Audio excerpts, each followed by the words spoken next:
Good afternoon. I would like to introduce members of my staff. To my left is Sarah Green. She's the chief of the Special Victims Unit. Assistant Prosecutor Lauren Benninger. She is also in the Special Victims Unit. Kelly Collins is our chief of juvenile. Betsy Haig is our chief of administration and oversees the juvenile division. Mark Keese is our chief of circuit. And this is, do you want to introduce yourself? Sure. Chief Brent Lemarice, Madison Heights Police Department. Thank you. Okay. Thank you. The victim in this case is Giovanni Jennings, known by his family as Chulo. Chulo was 6 years old, and he died from blunt force trauma to his abdomen and a perforated bowel after a lengthy period of confinement and abuse. The Wayne County Medical Examiner determined that the manner of death was homicide. Last week, my office filed charges against his mother, Elena Jennings, and her boyfriend, Daniel Giacchina, for lying to the police, and additional charges against defendant Giacchina for improperly possessing weapons and ammunition because he was already a convicted felon. But it was clear from the evidence that we saw that there was a pattern of abuse that led to Chulo's death. My office, in conjunction with the Madison Heights Police Department, has spent the last week performing an intensive review of every piece of available evidence, including cell phone evidence, photos, and evidence that was seized in search warrants. Combined, we have spent over 100 hours reviewing extremely disturbing videos and photos, as well as text messages and Facebook chats describing the horrific things that happened to this 6-year-old boy. Everyone standing up here, including myself, were a part of those 100 hours of review. His siblings were present for and witnessed much of that abuse, and a complete review of the digital evidence continues. Chulo's 4-year-old brother was interviewed at Care House. For those of you who don't know, Care House is a child advocacy center in Oakland County. My office has an experienced prosecutor dedicated to Care House and who attends forensic interviews there, and that's Lauren Benninger. I cannot express the importance of Care House and how fortunate we are in this county to have this highly qualified professional organization who interview and provide therapy for child victims. I also want to thank the Oakland County Sheriff's Department who assisted in this investigation. As we carefully sifted through the evidence, what we found can only be described as horrific. The allegations are that Chulo was confined to a pen in the defendant's bedroom. He was beaten, he was bound to the wall by using a staple gun to his clothes to the wall, which forced his face into a corner. He was badly injured, but he was not taken for medical treatment because his mother knew that a medical examination would reveal the abuse. And that information is all an allegation that was already in the public forum on the record in the swear-to. Based on that additional evidence, today, my office amended the charges against the defendants to include murder and child abuse in the first degree.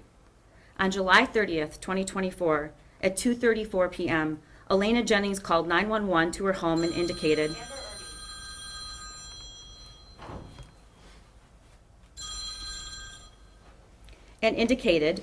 that her 6-year-old son was passed out and unconscious.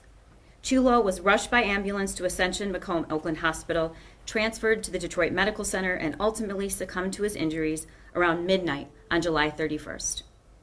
The allegations are that Jennings falsely told police that she left Chulo with his biological father when she went to work that morning, and that Chulo was uninjured prior to being with his father. Police located and arrested Chulo's father, and based on information provided by his father, subsequent investigation quickly revealed that the child's father was not anywhere near Chulo's location that day, and that defendant Jennings had provided false information to police. Based on the investigation to date, there is no evidence that Chulo's father took part in these crimes. Elena Jennings, along with Chulo and her 2 other minor children, were living at the home along with Jennings' boyfriend, defendant Daniel Giacchina, and Giacchina's grandmother. Further investigation revealed that Giacchina and Jennings conspired to falsely tell police that it was Chulo's biological father who was last with Chulo. In fact, when Jennings left the home on the morning of July 30th, Chulo was left in the care of Giacchina. Giacchina typically watched Chulo when Jennings was at work, along with Chulo's 2 younger siblings and another unrelated 5-year-old. Photos taken during an autopsy in Wayne County revealed that Chulo had bruising and laceration on his entire body, including to his scalp, temples, lips, inner mouth, cheeks, forehead, chin, shoulder, forearms, fingers, thumbs, back, buttocks, inner thighs, knees, and shins. Notably, Chulo had pervasive bruising to his abdomen, which was also bloated and distended. He had an apparent BB wound to his shin. First responders and emergency room personnel noted extensive external injuries as well. Cell phone evidence has revealed that Chulo Jennings was being severely abused by the defendants. Chulo was beaten by Giacchina on multiple occasions. While that abuse sometimes happened while Jennings was at work, Jennings was aware of it and approved of the physical assaults and at times even encouraged Giacchina to abuse Chulo. The abuse involved physical violence and assault, including shooting at Chulo with a BB gun. For punishment, Chulo was confined to a pen in a corner of Giacchina's and Jennings' bedroom, where he was left to try and sleep on a wooden slat measuring 11 inches by 36 inches. A black curtain was put in place so Chulo couldn't see out, and barricades were used to keep him in place. Giacchina purchased a home security system and mounted a camera on the wall to monitor what he and Jennings called, quote, the corner, the pen in the bedroom cordoned by the black curtain where they kept Chulo. Both Giacchina and Jennings would watch video clips of Chulo, quote, misbehaving, which would include Chulo trying to urinate, drink, or leave the corner.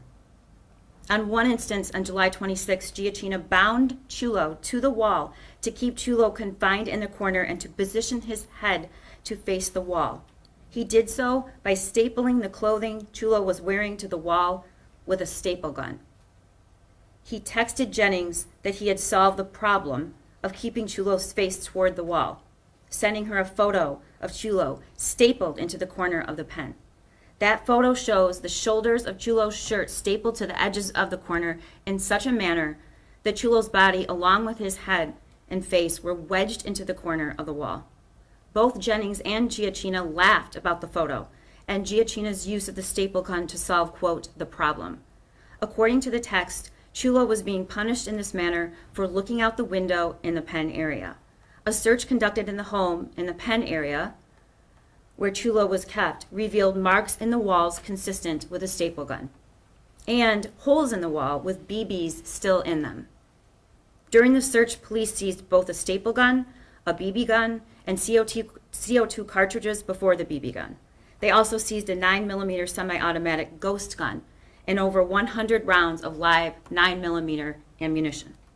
A photograph recovered from the cell phone analysis depicts Giacchina in the middle of two young children who are handling the ghost gun and the BB gun. On July 26, a photo from Jennings' phone depicts two children who are each pointing a gun at a third child. The third child has his hand up, and the laser from the ghost gun is illuminating his hand. Elena Jennings' 4-year-old son was forensically interviewed at Care House. He told the forensic interviewer that, quote, Danny, Giacchina, shot him in the leg with a BB gun and showed his wound to the forensic interviewer. He also disclosed that Danny shot Chulo in the buttocks with the BB gun.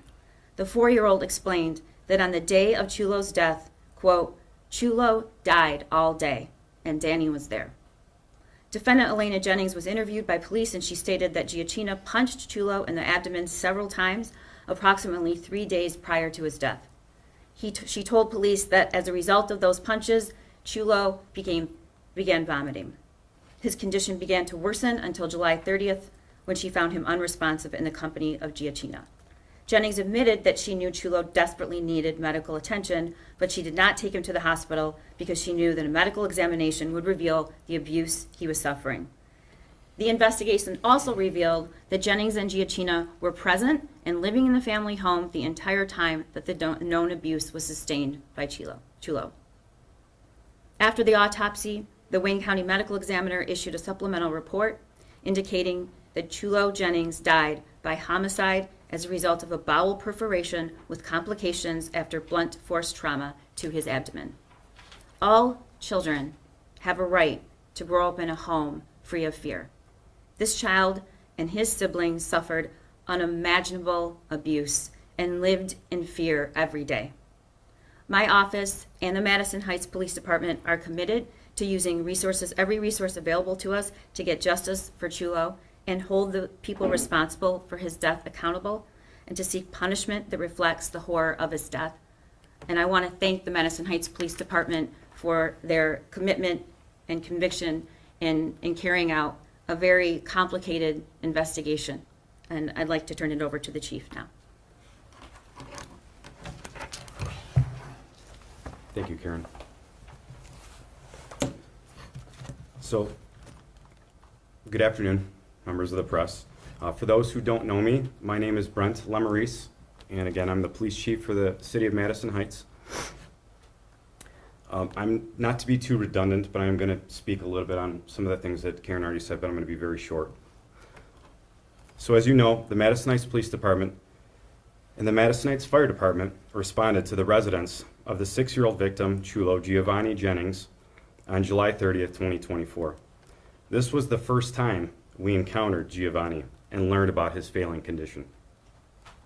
The first responders took life-saving measures, but unfortunately, Giovanni eventually succumbed to his injuries. Officers moved quickly to obtain probable cause, and they made 3 arrests on the date of the incident. One individual, as Karen had stated previously, was released when it was determined he had an alibi, and he was turned over to another agency on separate violations.